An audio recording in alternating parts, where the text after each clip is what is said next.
I'm Holly from hollygrace.ca and you're watching Hometalk.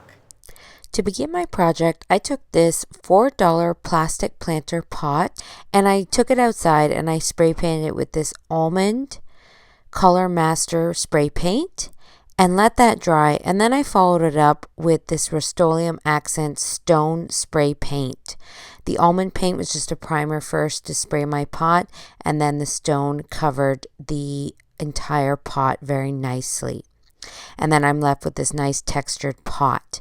Next, I took some gravel that I just picked up from outside and I placed it in the bottom of my pot. I want to add a bit of heaviness to the bottom of my pot so it's nice and stable for my tree. Then I took a piece of dry floral foam and I placed it in the bottom of my bucket. I cut another brick in half just to shove down the sides here so that it would stay in place better. This floral foam is going to help my tree stay in place and also as well heighten it a bit so I don't have to shove my tree all the way down to the bottom of my pot. Next, I gathered this large branch from outside. You want to find a branch that has lots of twigs and sticks on it.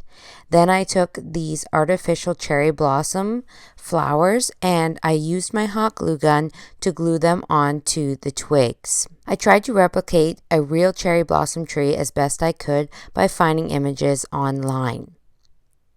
Before placing all my cherry blossom blooms on the branch, I decided to stick the branch into my floral foam and then seal it with some mixed up concrete cement. And then that way I could finish gluing the rest of my cherry blossoms on my tree while it was standing up straight, so I had a better idea of how it would look. So I placed all the cement in and around just to fill in any gaps and stabilize my stick in my pot.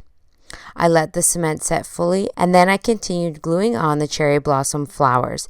It was much easier to work with the tree standing straight up than flat on my work surface. Once my cement had set, I came back in with this tricolor moss just to place in the bottom of my pot. You could certainly leave just the cement showing, but I like a little bit of moss for a little bit of extra greenery at the bottom of my pot. With my tree all done and complete, I placed it in my home for a gorgeous spring touch to my decor. I love how realistic this tree looks because I did use a real branch from outside, and I think it just adds that perfect pop of pink to my home for springtime.